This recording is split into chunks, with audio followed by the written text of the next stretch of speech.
we need to start with Trey Lance, unlike every other show. So Yeah, for sure. it seemed like his teammates really weren't going out of their way to say anything nice about him for a long time, and now everything's changed.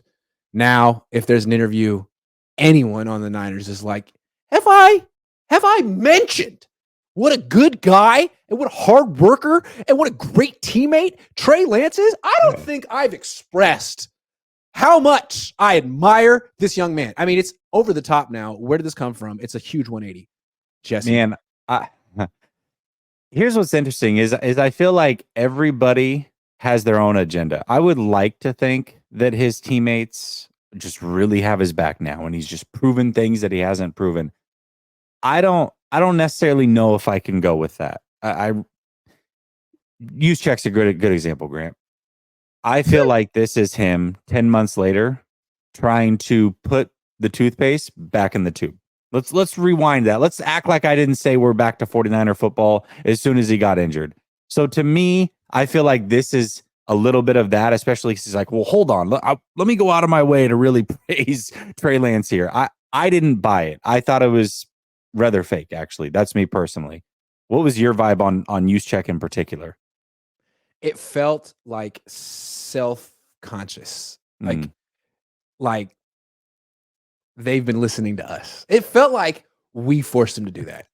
I mean, we've been banging on this, hammering this topic all off season. And I feel like, Guy Haberman, John Middlecoff, I love those guys. I so admire what they do. And they're really I'd like good to think that they're somewhat aware of what we're talking about, even though they're not just locked into the Niners. But they brought up some topics that we've been talking about with them. Like, hey, man, how come you never bring Trey to these games, man? What's up with that? How is this? Like, thank you, Guy. Thank you, John. And Juszczyk's a smart guy. I can see where they're going with that. He knows it's a topic, and he's like, it's nothing. He almost made it seem like he invited him and Trey didn't want to go. That's kind of what he's he's like, I don't know why he didn't come. Like, did you invite him? That's why he didn't come. He didn't invite us. He leaves me on red all the time.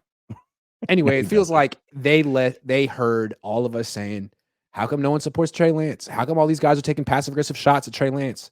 And they're thinking, we've been kind of obvious about this. Like, we should be, like, cover our tracks, say the right things, even if we don't mean it. Who knows if they mean it? I don't know if they mean it. They're not a lie detector, but at least say the right thing. You're smart enough. I will say this. The one thing that didn't come from the team that came out a couple days ago, and you know what I'm talking about. I'd sent you the super chat on your show with Larry the other day, kind of half joking about it. But the gentleman that came forward and said, look, I've seen Trey Lance for the last 40 days.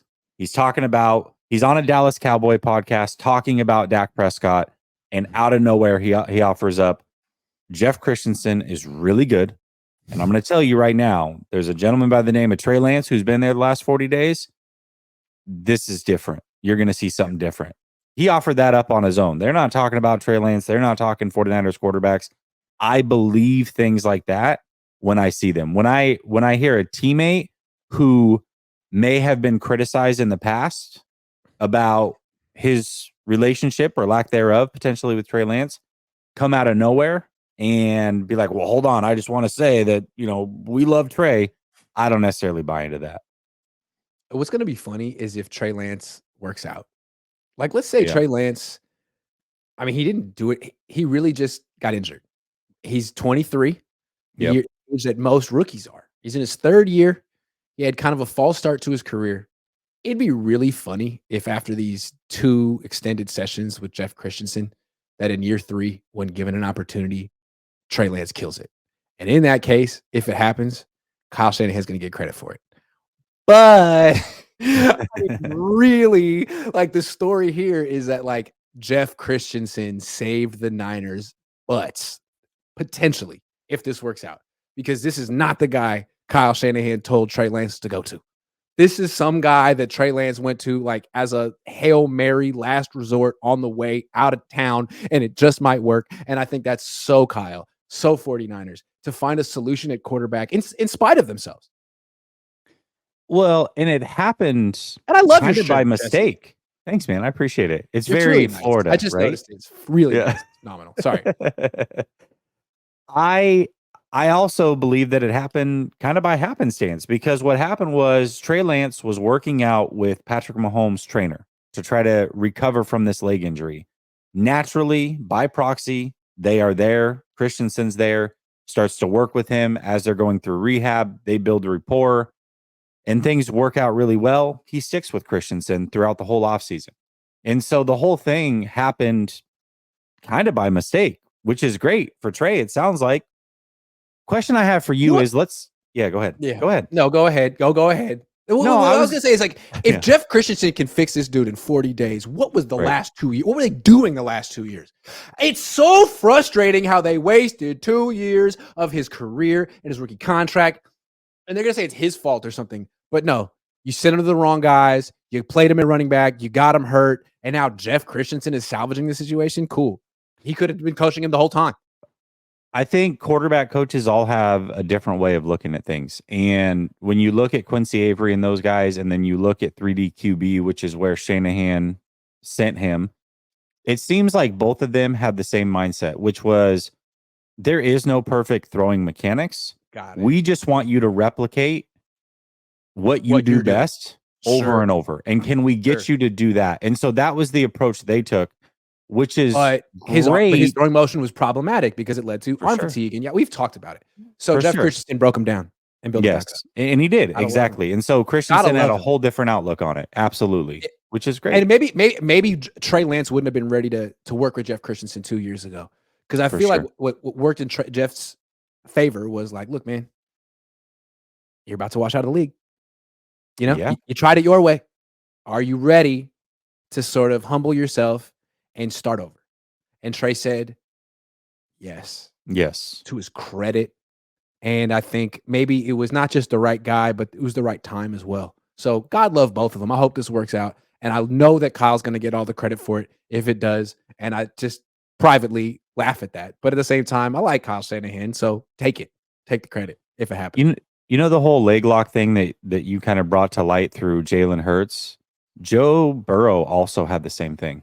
The same leg lock thing his rookie year. Yep. And he talked about that and how it was an issue for him and how he fixed Smith it. had it. It's somewhat common. Also common, by the way, that it can be fixed pretty quickly in an offseason if you really work at it.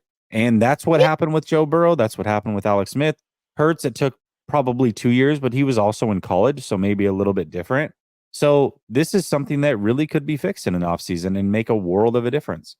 And I feel like this is a reason I've always been optimistic about Trey, because I feel like he's so young and so inexperienced that as long as he is committed to improving and he buys in to the throwing coach that he has, he's good. He's talented enough to work it out. He's young enough, talented enough to figure it out. Like Kaepernick was not bought in.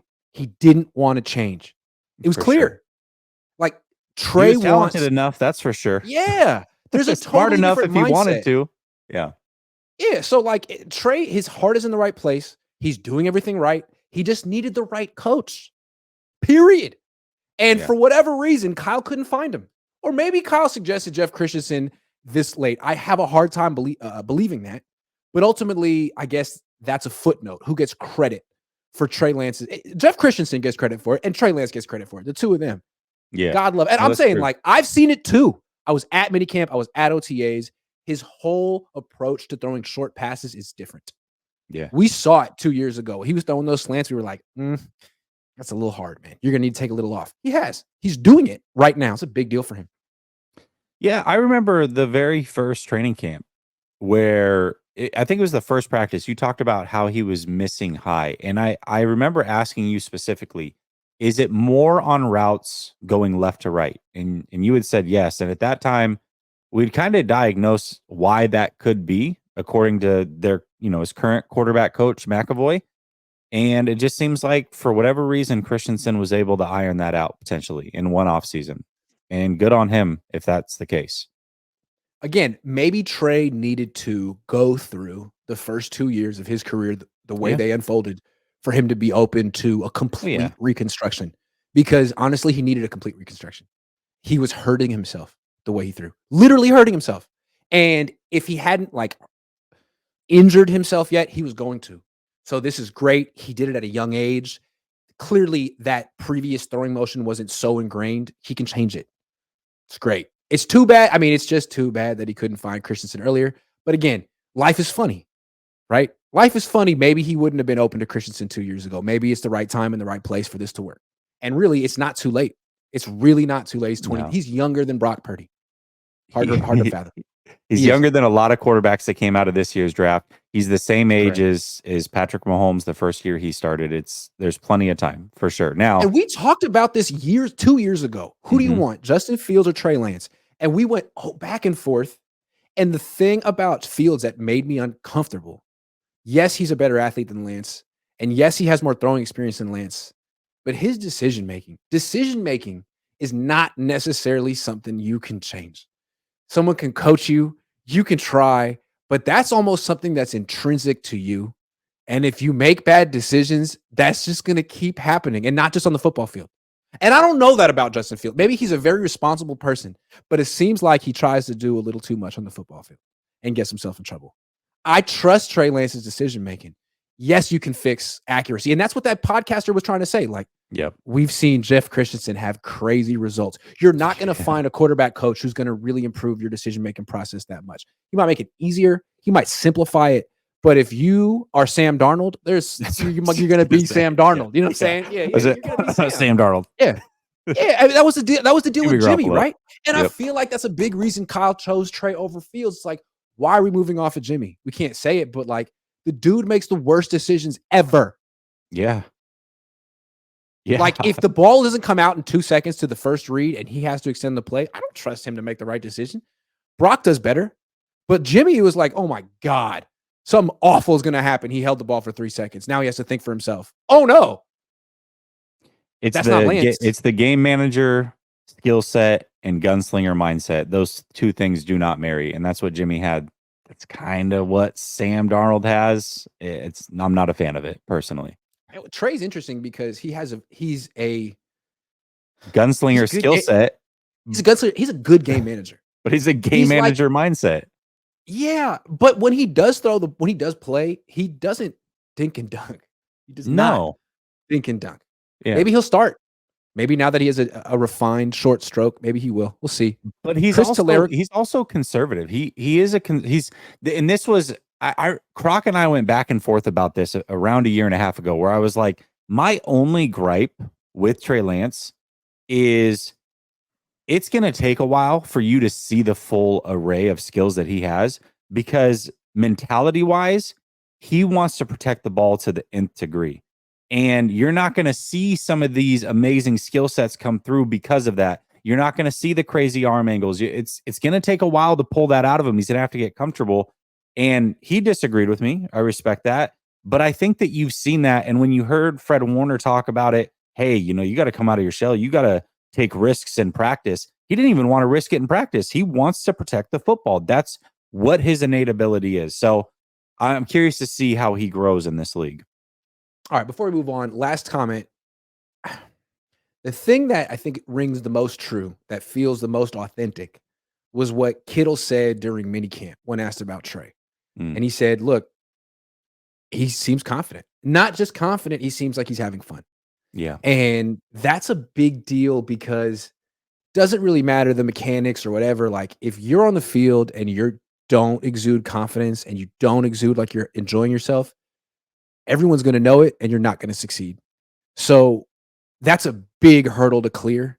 And the fact that George Kittle offered that up without being asked and said, look, he seems confident. He seems like he's having fun. That's big. Yeah. And it says a lot about what he went through and where he's coming and how far he's come. 100%. Sports psychology.